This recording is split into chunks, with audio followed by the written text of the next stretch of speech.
Assalamualaikum warahmatullahi wabarakatuh. Bismillah walhamdulillah wassalatu wassalamu ala rasulillah Muhammad ibn Abdullah wa ala alihi wa sahbihi wa man wala. Amma ba'du. Hadirin jamaah yang Allah subhanahu wa ta'ala, dahulu agama Islam menduduki zaman keemasan, menduduki tempat yang tinggi. Banyak orang berbondong-bondong masuk ke dalam agama Islam dari berbagai macam golongan, baik cerdik pandai, bangsawan, sejarawan, diraja, dan juga budak dan berbagai macam golongan. Mereka tertarik masuk ke dalam agama Islam bukan mengharapkan kedudukan yang tinggi, harta yang berlimpah, dan juga berbagai macam keuntungan yang lainnya. Akan tetapi karena memang kebenaran agama Islam sudah merasuk ke dalam hati sanubari mereka. Dan yang membawa agama Islam itu adalah junjungan kita Nabi besar Muhammad sallallahu alaihi wasallam yang terkenal jujur dan terpercaya oleh semua kalangan, baik kawan maupun lawan. Dengan keteguhan iman pemeluk Islam terhadap agamanya, menjadilah mereka umat yang sejati, umat yang disegani, umat yang dihormati. Agamanya pun menjadi agama yang hebat, agama yang kuat. Mereka tidak takut, tidak gentar menghadapi lawan baik di medan politik maupun di medan perang. Karena untuk menegakkan agama Allah Subhanahu wa taala.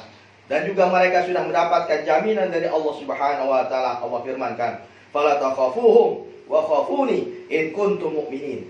Janganlah kalian takut kepada mereka, dan takutlah semata-mata kepadaku jika adalah kalian termasuk orang-orang yang beriman. Ma'asyiral muslimin rahimakumullah. Memang dahulu agama Islam menduduki tempat yang mewah dan mulia. Namun, masihkah kita rasakan hingga saat ini agama Islam itu agama yang hebat? Kalau tidak, apa penyebabnya? Baginda Rasul sallallahu alaihi wasallam sudah memberikan jawaban yang tepat dan pasti berkaitan dengan runtuhnya kehebatan Islam. Di antara penyebab-penyebabnya adalah baginda Rasul pernah bersabda, "Idza 'awwamat ummatid dunya dinaran wa dirhaman, nuzi'at minha haibatul Islam. Wa idza tarakatil amra bil ma'rufi wan nahya 'anil munkar, hurrimat barakatul wahyi. Wa idza tasabbat ummati saqatat min 'ainillah." Apabila umatku sudah mengagung-agungkan dunia, membesarkan dunia, melebihi dari segalanya emas dan perak, maka akan dicabut dari hati mereka kehebatan Islam, kewibawaan Islam. Apabila umatku sudah meninggalkan amal ma'ruf, nahi anil munkar, maka akan diangkat darinya keberkahan wahyu. Apabila umatku sudah saling caci maki, maka jatuhlah mereka dari pandangan rahmat Allah Subhanahu wa taala. Jamaah yang Allah Subhanahu wa taala, 3 perbuatan mendatangkan 3 musibah, yaitu ketika umat Islam sudah mengagung-agungkan dunia, melebihi daripada kepentingan agamanya, mengejar dunia, pergi pagi pulang sore, mengumpulkan harta benda, emas, perak, pangkat jabatan dan deposito yang lain-lainnya, sehingga melalaikan daripada kehidupan akhirat. Bahkan mereka setelah mengumpulkan harta tersebut berlaku kikir untuk di jalan Allah Subhanahu wa taala, maka Allah akan cabut dari hati mereka kehebatan Islam. Kenapa? Karena ketika mereka sudah cenderung hatinya kepada dunia, maka tawakalnya kepada Allah Subhanahu wa taala sudah hilang. Ketika tawakalnya hilang kepada Allah, hatinya hanya cenderung kepada dunia, maka hilanglah kehebatan Islam dalam hatinya. Maka tatkala itu hatinya, batinnya sudah rusak, dan ketika batinnya rusak, hilanglah kecenderungan membela agamanya. Ketika itu mereka tidak akan lagi dihormati oleh kawan dan tidak akan ditakuti lagi oleh lawan. Yang kedua, ada baginda Rasul sallallahu alaihi wasallam adalah apabila umatku sudah meninggalkan amar ma'ruf nahi anil munkar, maka akan diangkat dari mereka keberkahan wahyu. Artinya mereka tidak akan dapat memahami isi kandungan Al-Quran baik yang tersurat maupun tersirat. Walaupun mereka paham betul tentang bahasa Arab, walaupun mereka paham betul tentang ilmu nahwu, sorof, balaghah, mantik dan lain-lainnya, ilmu tafsir, ulumul Quran, asbabun nuzul, tapi mereka tidak akan mampu untuk mengetahui tentang isi kandungan Al-Quran.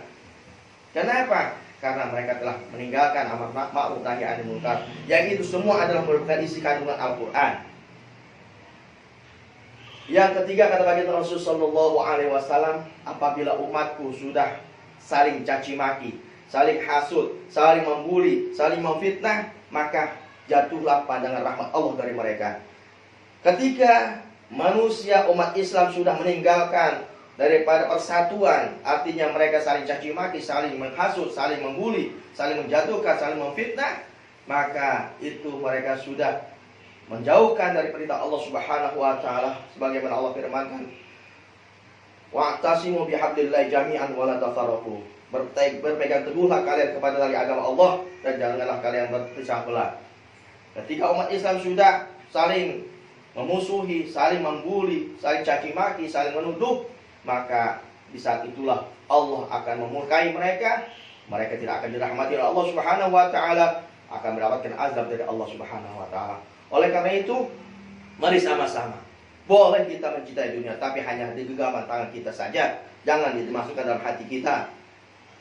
Jangan tertipu oleh bujuk rayu dunia, manisnya dunia, dan kita tegakkan amar ma'ruf nahi anil munkar minimal dalam keluarga kita. Ketika kita punya anak putri yang masih belum balik, kita ajarkan tentang masalah tutup aurat, kita ajarkan tentang masalah sholat 5 waktunya, dan juga ibadah-ibadah yang lainnya, puasa, dan kita larang mereka untuk buka aurat dan pergaulan bebas yang dilarang oleh agama.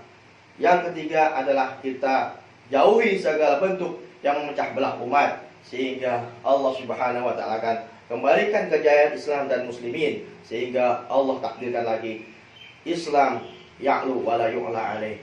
Lebih kurang mohon maaf. Wallahu muwaffiq ila aqwamit thoriq. Wassalamualaikum warahmatullahi wabarakatuh.